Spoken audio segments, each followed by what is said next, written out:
Hey there, and welcome back to CryptoNinjas, your go-to channel for crypto contents. I'm your host Daily, and today we're diving into Monad, the layer 1 blockchain that raised $225 million and gained insane popularity among communities. Monad just announced their airdrop portal and will soon launch their MON TGE.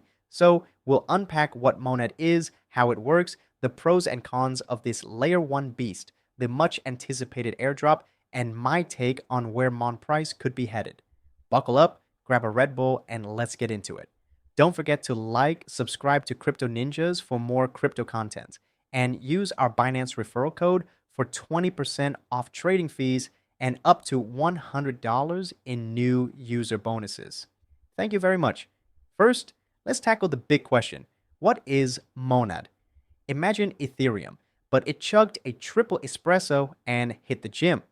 Monad is a layer 1 blockchain built from scratch to deliver screaming fast performance while staying fully compatible with the Ethereum virtual machine at the bytecode level.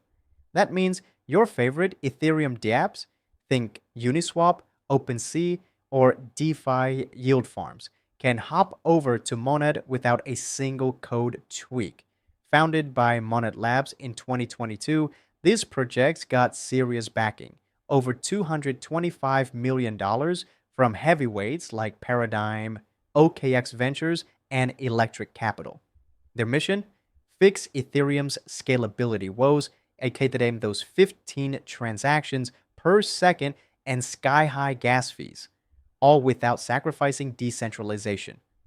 Monad promises 10,000 TPS, 1 second block times, single slot finality, and node requirements so light you could probably run one on your grandma's laptop. Okay, maybe not that light, but you get the idea. It's Ethereum re-engineered in C++ and Rust programming language for maximum velocity, and with over 50,000 developers already tinkering on its testnet since February 2025, Monad's not just hype, it's a movement. Now, how does Monad actually work? This is where it gets nerdy, but stick with me. It's cool nerdy. Monad's secret sauce is a trio of tech tricks that make it a speed demon. First up, parallel execution.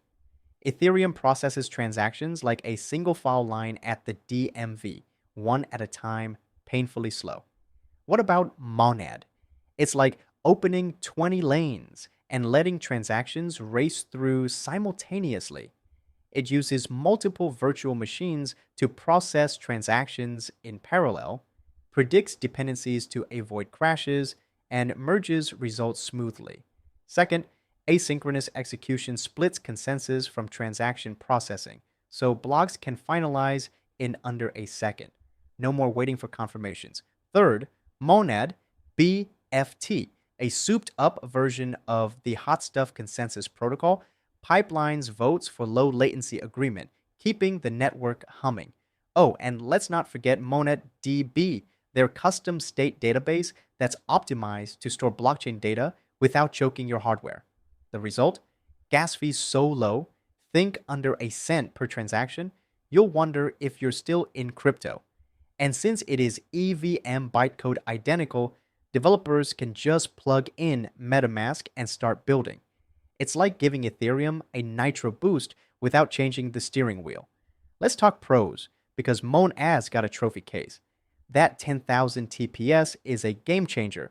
It leaves Ethereum's 15 TPS in the dust and goes toe to toe with Solana, but without those pesky network hiccups.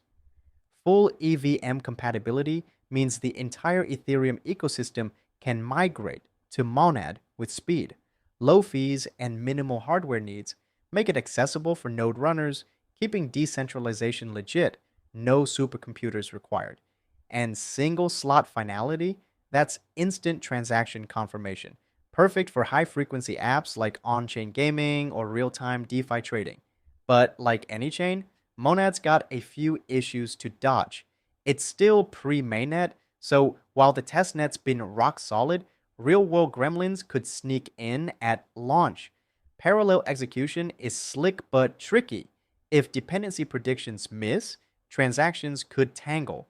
Plus, Monad's entering a crowded ring with Ethereum layer 2s like Arbitrum and other layer 1s like Sui or Aptos, which could fragment liquidity and attention.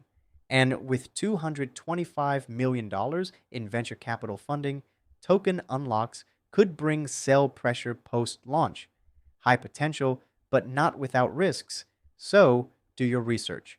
Now, the moment you've all been waiting for, the Monad airdrop.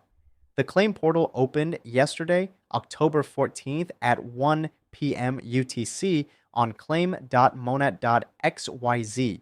Monad distributes tokens to approximately 5,500 core Monad community members and 225,000 broader crypto participants. Eligibility is determined via a snapshot on September 30th with a multi month look back for certain activities. There are 5 categories. 1. Monad community, impactful, long term members of the Monad. They were identified through an exhaustive manual effort as well as through community input via the Monad Community Recognizer and via social graph analysis. 2. On chain users, significant DEX traders, including traders on Hyperliquid and Phantom Wallet, significant depositors into major DeFi protocols, including Aave, Yowler, Morpho, Pendle, Lighter, Curve, PancakeSwap, and Uniswap. Longtime owners of various NFTs, including Azuki, Chimpers, CryptoPunks, Doodles, and more. Recently active participants of governance in DAOs of major DeFi protocols on Ethereum. 3. Crypto community includes members of the broader crypto community as identified through social graph exploration, as well as efforts like the Monad Cards Initiative 4. Crypto contributors and crypto curious, individuals who contributed to the betterment of crypto through security research, protocol development, and education like ZachXBT, members of SEAL 911, select Cantina auditors with a history of impactful findings, members of the Protocol Guild, and others. 5. Monad builders includes the builders who are growing the vibrant Monad ecosystem, members of teams that are building natively on Monad, developers who made qualified submissions in Monad blitzes, dev missions, and other hackathons, and individuals who have made notable contributions as builders. Community has diverse opinions on this, but generally, people are pissed, like they always are in any airdrops. They speculated that Monad would airdrop to testnet participants and 1 million NADS NFT holders, but Monad did not. Personally, I'm also ineligible for this drop, but there are plenty of other opportunities, so onwards.